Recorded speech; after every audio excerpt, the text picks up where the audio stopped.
क्या 2026 में वाकई में पश्चिम बंगाल की राजनीति में बड़ा उलटफेर होने वाला है? नमस्कार, मैं रेणुका चौधरी और आप देख रहे हैं द इंडिया मूव्स। क्या ममता बनर्जी का मजबूत किला इस बार ढह जाएगा या फिर बीजेपी की रणनीति एक बार फिर अधूरी रह जाएगी? यही सवाल इन दिनों बंगाल की सियासत के केंद्र में है। पश्चिम बंगाल विधानसभा चुनाव 2026 जैसे जैसे नजदीक आ रहे हैं, ठीक वैसे ही राजनीतिक पार्टियां अपनी पूरी ताकत भी झोंक रही है। इसी के साथ भारतीय जनता पार्टी अपनी जीत का प्लान तैयार करने में जुटी है। बीजेपी पार्टी के शीर्ष नेता लगातार बंगाल का दौरा कर रहे हैं और साफ संकेत दे रहे हैं कि इस बार कोई चूक बर्दाश्त भी नहीं की जाएगी। पिछले महीने केंद्रीय गृह मंत्री अमित शाह 3 दिवसीय बंगाल के दौरे पर रहे और अब बीजेपी के राष्ट्रीय अध्यक्ष जेपी नड्डा 2 दिवसीय दौरे पर कोलकाता भी पहुंचे हैं।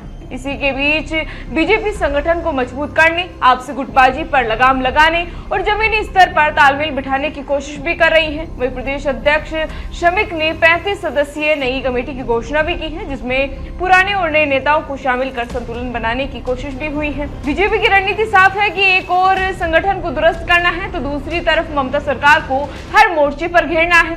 अमित शाह पहले ही दावा कर चुके हैं कि बीजेपी 2/3 बहुमत के साथ बंगाल में सरकार बनाएगी और उनके एजेंडे में सबसे आक्रामक मुद्दा अवैध घुसपैठ का रहेगा।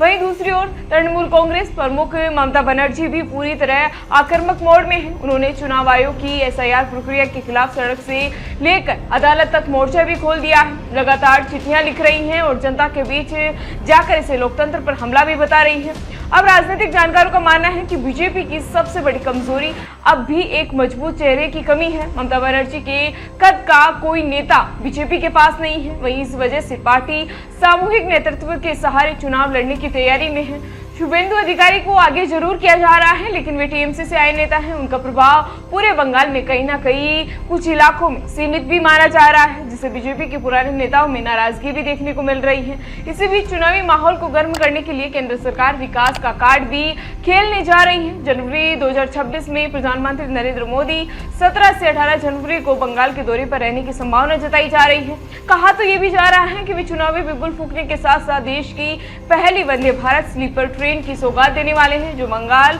और असम के बीच भी चलेगी। बंगाल की सियासत एक बार फिर दिलचस्प मोड़ पर खड़ी है। एक तरफ बीजेपी का आक्रामक मास्टर प्लान तो दूसरी ओर ममता बनर्जी की सियासी जंग। अब देखना यह है कि 2026 में बाजी किसके हाथ में लगती है। फिलहाल इसी तरह की अपडेट्स के लिए बने रहिए हमारे साथ और देखते रहिए द इंडिया मूव्स। नमस्कार।